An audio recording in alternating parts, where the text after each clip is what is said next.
Hi guys, welcome to the channel. In today's video, I'm going to show you how you can fix that Spotify Wrap not working.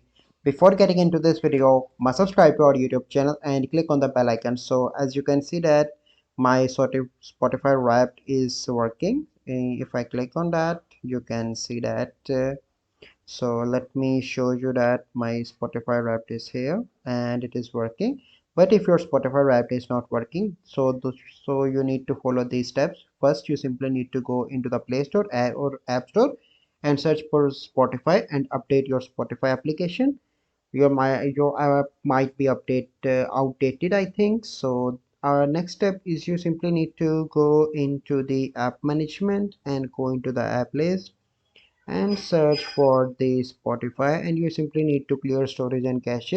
Once you've done that, your issue will be resolved. So I hope you find this video helpful. If you find this video helpful, must like this video, subscribe to our YouTube channel for future videos. I'll see you in the next video.